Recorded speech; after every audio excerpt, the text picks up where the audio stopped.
The goal of this video is to explain how Bitcoin works under the hood, to give a clearer idea of what it really means to own, send, or mine Bitcoins. First, a brief high-level overview of what Bitcoin is. At its core, Bitcoin is just a digital file that lists accounts and money like a ledger. A copy of this file is maintained on every computer in the Bitcoin network. These numbers don't represent anything in the physical world. They only have value because people are willing to trade real goods and services for a higher number next to their account and believe others will do the same. The numbers only have value because we believe they have value, just like any other fiat currency. To send money, you broadcast to the network that the amount on your account should go down and the amount on a receiver's account up. Nodes or computers in the Bitcoin network apply that transaction to their copy of the ledger and then pass on the transaction to other nodes. This, with some math-based security, is really all there is, a system that lets a group of computers maintain a ledger. While this may sound similar to the way a bank maintains a ledger, the fact that the ledger is maintained by a group rather than a single entity introduces a number of important differences.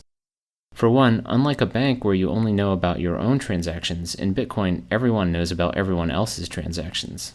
Also, while you can trust your bank, or you can at least sue it if something goes wrong, in Bitcoin you're dealing with anonymous strangers, so you shouldn't trust anyone. The Bitcoin system is amazingly designed so that no trust is needed. Special mathematical functions protect every aspect of the system. The rest of this video will explain in detail how Bitcoin allows such a group of strangers to manage each other's financial transactions. At a basic level, for Alice to send money to Bob, she simply broadcasts a message with the accounts and the amount. Send 5 Bitcoins from Alice to Bob. Every node that receives it will update their copy of the ledger and then pass along the transaction message. But how can nodes be sure that the request is authentic, that only the rightful owner has sent the message? Bitcoin rules require a kind of password to unlock and spend funds, and this password is what's called a digital signature. Like a real handwritten signature, it proves the authenticity of a message, but it does so through a mathematical algorithm that prevents copying or forgery in the digital realm. Unlike a simple static password, a completely different digital signature is required for every transaction. Keep in mind that in Bitcoin, you're dealing with complete strangers, so you never want to reveal a password that could be copied and reused by someone else. A digital signature works by utilizing 2 different but connected keys, a private key to create a signature and a public key that others can use to check it. You can think of the private key as the true password and the signature as an intermediary that proves you have the password without requiring you to reveal it. Public keys are actually the send to addresses in Bitcoin, so when you send someone money, you're really sending it to their public key. To spend money, you must prove that you're the true owner of a public key address where money was sent, and you do that by generating a digital signature from a transaction message and your private key. Other nodes in the network can use that signature in a different function to verify that it corresponds with your public key. Through the math behind the digital signature, they are able to verify that the sender owned a private key without actually seeing the private key. Importantly, because the signature depends on the message, it will be different for every transaction and therefore can't be reused by someone for a different transaction. This dependence on the message also means that no one can modify the message while passing it along the network, as any changes to the message would invalidate the signature. The math behind this is fairly complex, and while I won't try to explain it fully now, here are some topics you can Google to get started: elliptic curve digital signature algorithm and mathematical trapdoor. More at the end of the video. So far, we know that digital signatures are used to ensure a transaction is authorized, but I've oversimplified how nodes in the network keep track of account balances. In fact, no records of account balances are kept at all. If you don't keep track of how much money any given person has, how do you know if they have enough to send to someone else? Instead of balances, ownership of funds is verified through links to previous transactions. Here's how this works. To send 5 Bitcoins to Bob, Alice must reference other transactions where she received 5 or more Bitcoins. These reference transactions are called inputs. Other nodes verifying this transaction will check those inputs to make sure Alice was in fact the recipient, and also that the inputs add up to 5 or more Bitcoins. Let's look at a real transaction to see this in practice. This transaction references 6 inputs for a total of 139.6 Bitcoins. In the output section, notice that there are 2 lines. The first one of these is actually going back to the sender as change for the transaction. A simplifying rule states that each input must be used up completely in a transaction. So if you're trying to send an amount that doesn't exactly match one of your inputs, you need to send any remaining amount back to yourself. Through these reference input linkages, ownership of Bitcoins is passed along in a kind of chain, where the validity of each transaction is dependent on previous transactions. But how can you trust those previous transactions? You can't, and you should check their inputs too.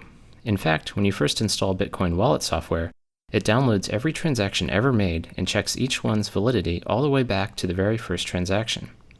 Remember, you're dealing with complete strangers, so it's important to verify every transaction for yourself. This process can take over 24 hours, but it only needs to be done once.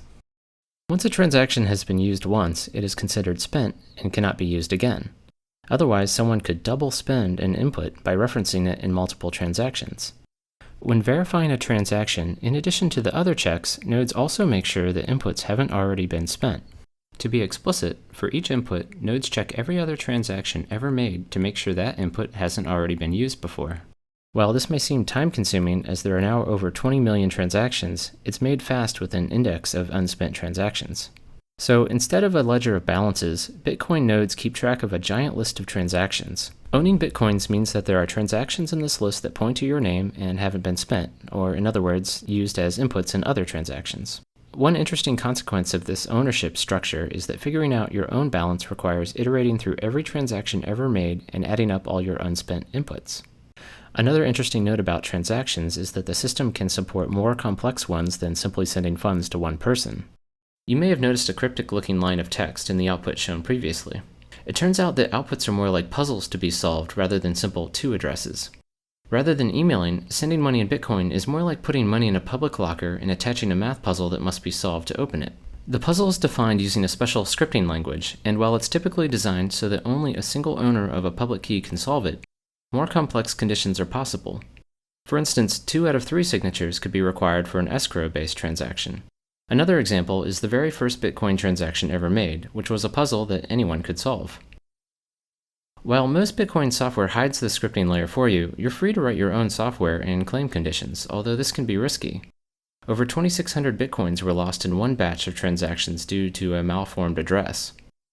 This highlights an important part of Bitcoin. As there is no bank or credit card company you can appeal to, any user error mistakes can result in permanent loss of Bitcoins, and not just from your own account, but from the Bitcoin economy overall.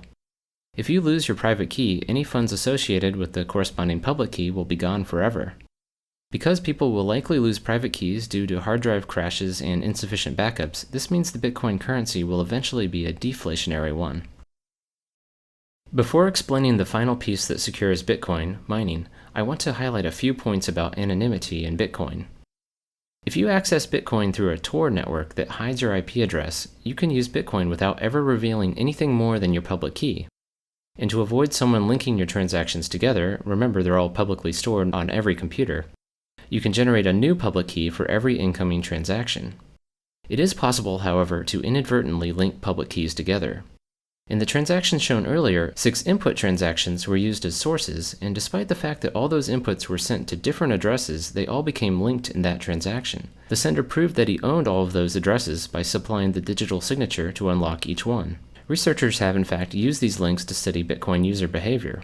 You might think that generating a public key receiving address could potentially create a link to your true identity, but even this step is anonymous and amazingly can be done with no connection to the network.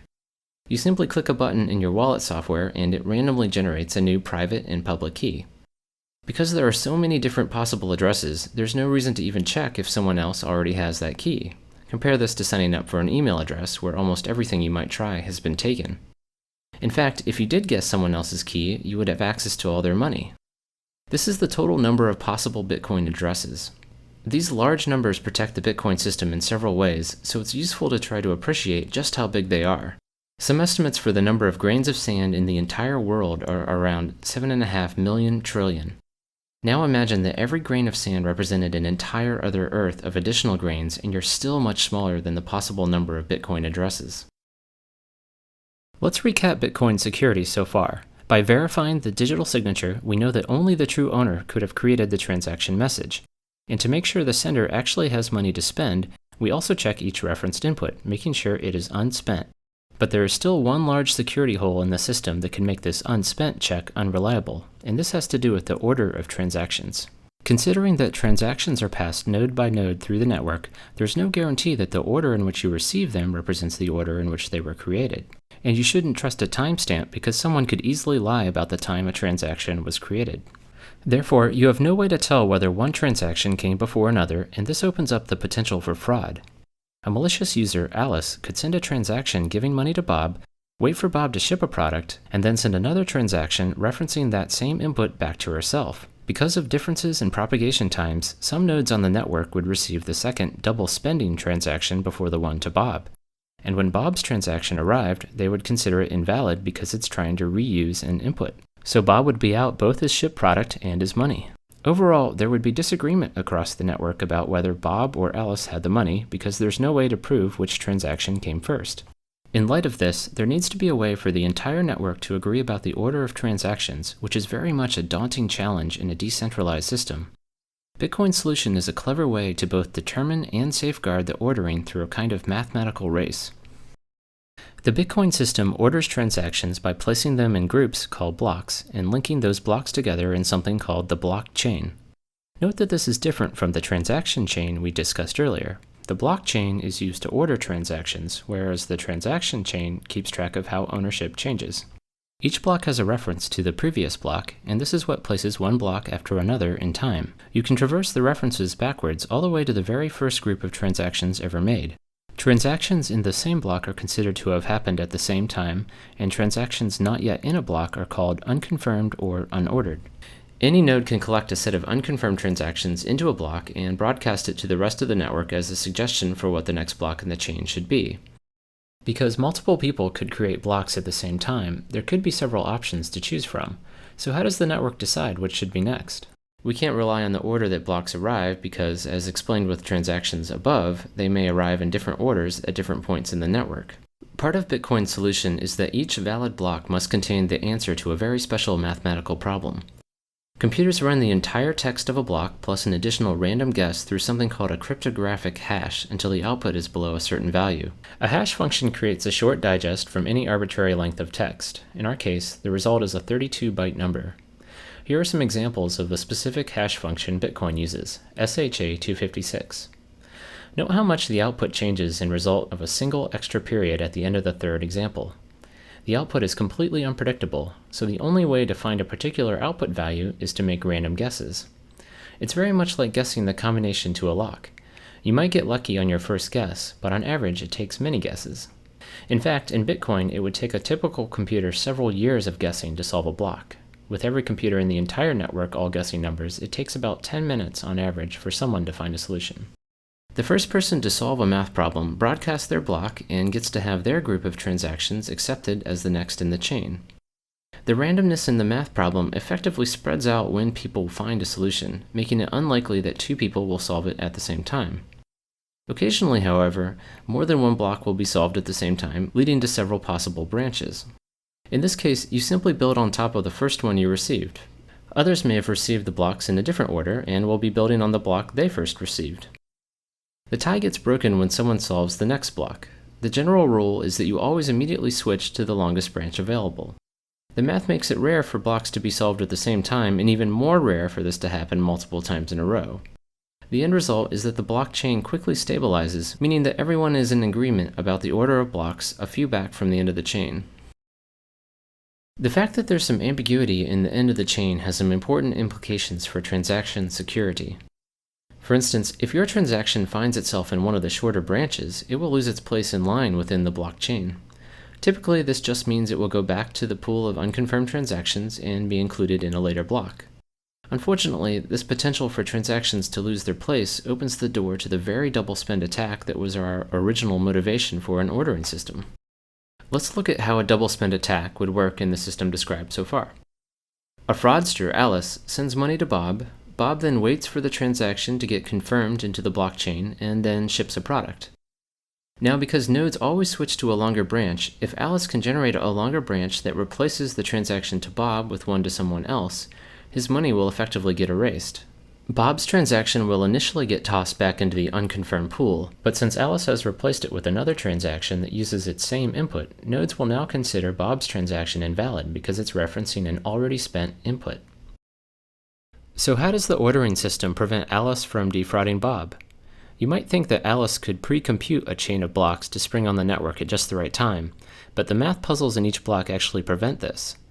We need to look a little deeper into the cryptographic hash explained earlier to fully understand why. As mentioned previously, solving a block involves trying to get the cryptographic hash of the block to be below a certain value, and you do that by trying different random numbers at the end of the block. Once solved, the hash output is like a fingerprint that uniquely identifies that block. If even a single character in the block is changed, the block's hash would be completely different, just like we saw before when an additional period was added. The hash output, or fingerprint, is actually what's used as the previous block reference. One result of this is that there's no way to switch out a block in the middle of the chain, because the hash value for the new block would be different and the next block's reference would no longer point to it. And subtly, but even more importantly, a block cannot be solved before the previous block is solved. The previous block reference is part of the text that goes through the hash function, so any changes to it would require resolving. Getting back to Alice, this is why she can't pre-compute a branch. She can only start solving blocks once the block she wants to build on is solved and its hash value is known. She is therefore in a race with the rest of the network until Bob ships a product, which is when she wants to present a longer branch. One last question is whether Alice might be able to outpace everyone if she had an extremely fast computer, or perhaps a room full of computers. But even with thousands of computers, she would be unlikely to win the race to solve a block because she isn't racing any one computer, but rather the entire network. You can think of it like a lottery. She can operate thousands of computers, or equivalently buy thousands of lottery tickets, but even then, it's much more likely that someone else would win. She would need control of half the total computing power in the entire network to have a 50% chance of solving a block before someone else, and much more to have a high probability of winning several blocks in a row faster.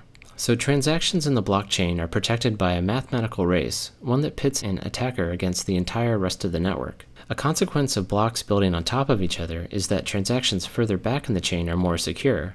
An attacker would have to outpace the network for a longer amount of time to carry out a double spend attack, replacing a block further back in the chain. So the system is only vulnerable to a double spend attack near the end of the chain, which is why it's recommended to wait several blocks before considering received money final. One last comment on the blockchain before explaining the final pieces of the Bitcoin system. Amazingly, nothing described so far requires any trust. When you receive information from strangers in the Bitcoin network, you can check for yourself that block solutions are correct. And because the math problems are so hard, you know that there's no way any attacker could have generated them on their own.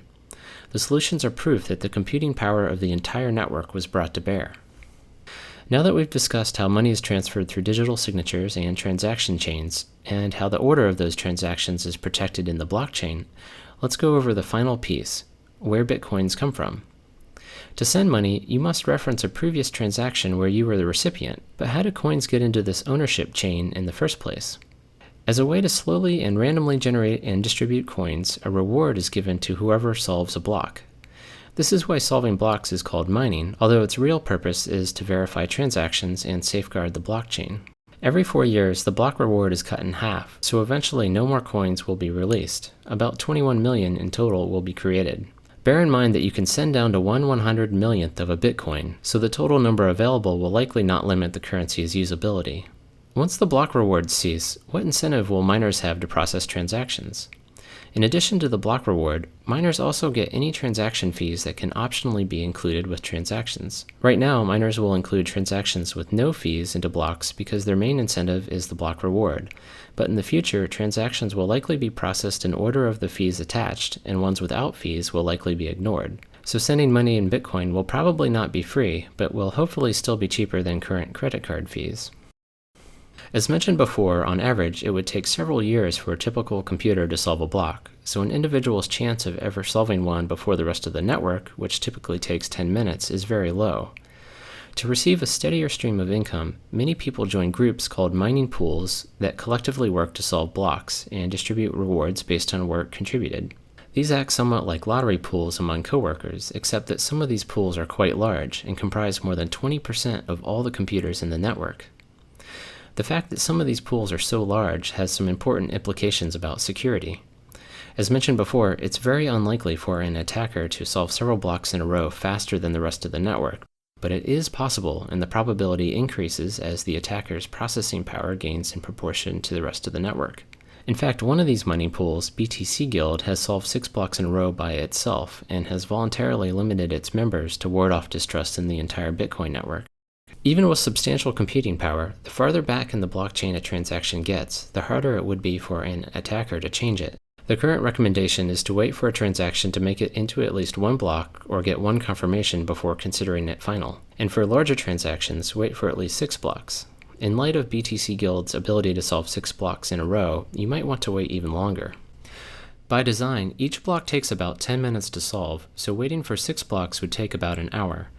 Compared to the several seconds a credit card transaction takes, waiting this long for a confirmation may seem burdensome, but keep in mind that credit card customers can claim a stolen card months later to have charges reversed from merchants, called chargebacks, so Bitcoin is actually much faster from a merchant's perspective. The particular choice of 10 minutes was somewhat arbitrary, but extremely short times could lead to instability and longer ones would delay confirmations. As more computers join the network and specialized hardware is designed specifically for mining, the block solution time would get very small.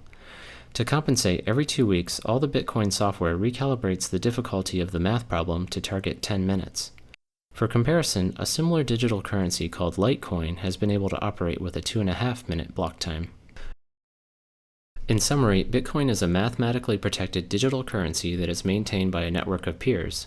Digital signatures authorize individual transactions, ownership is passed via transaction chains, and the ordering of those transactions is protected in the blockchain.